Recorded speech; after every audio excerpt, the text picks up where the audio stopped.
Inch'Allah, salam alaikum. On s'approche de Ramadan. Une phrase très importante que vous devez mettre dans votre quotidien pour éduquer vos âmes et aider votre prochain. Donc ne dites pas que ça vous regarde pas ou que vous n'avez pas à vous mêler de ses affaires, parce que ses affaires sont vos affaires, Inch'Allah.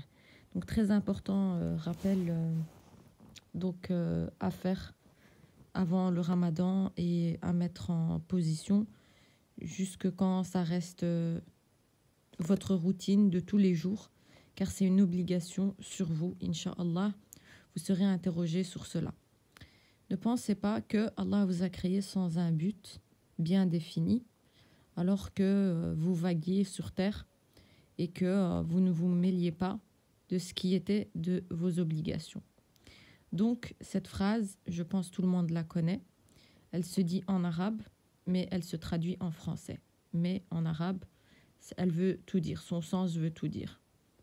Donc, al-amru bil ma'rouf, al-amru bil ma'rouf, vous ordonnez le convenable. Donc, c'est une obligation pour vous, encore une fois.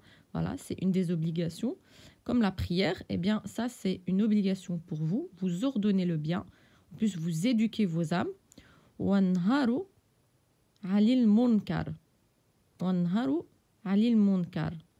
Donc, nihaya, donc on nie tout ça. Donc, ce qui est le mal, on le nie. Donc, on l'empêche, on l'arrête, ou on fait son possible pour que ce mal se change en chose qu'Allah a demandé. C'est-à-dire, vous voyez quelqu'un fumer, oh non, c'est pas mes affaires. Eh bien, c'est vos affaires. Vous devez, ordonner le bien.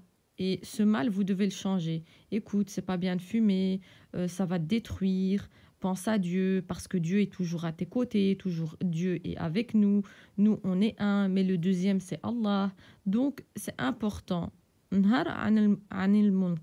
Cette phrase, elle est un petit peu dure à dire pour ceux qui ne parlent pas l'arabe, mais Inch'Allah, voilà, avec un peu d'exercice, vous allez savoir le dire. Le problème, quand nous, on n'est pas né dans un pays arabe, hein, on a notre langue des fois qui glisse et on a difficile à dire certaines lettres. Mais alhamdoulilah, plus on apprend, plus on avance. Donc, al-amru bil ma'rouf, al-amru bil ma'rouf, wa-nahi anil munkar, wa-nahi. Donc, N-A-H-I, nahi anil munkar. D'accord? Donc, le munkar, tout le monde sait c'est quoi. Le munkar, c'est tout ce qui est mauvais, tout ce qui est mal, tout ce qui est péché que Dieu n'aime pas. En tout cas, il ne faut pas penser qu'il y a des péchés spéciaux qu'Allah il n'aime pas.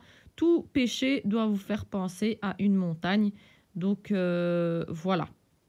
Donc, pensez pas que vos péchés sont comme la taille d'une mouche. Pensez plutôt que vos péchés ressemblent à une montagne pour pouvoir, Inch'Allah, vous repentir de vos péchés et de vous faire une méditation sur tout le parcours de votre vie pour pouvoir, Inch'Allah, vous repentir. Car chaque soir, il est important de faire un examen de votre journée et s'il y a des choses mauvaises, de les rétablir et d'éduquer votre âme et de demander le pardon, car on n'est pas infaillible. Donc voilà. Wassalamu alaikum wa rahmatullah. N'oubliez pas, al-amru bil ma'rouf wa nahi anil munkar. Wa nahi anil munkar. Voilà. Assalamu alaikum.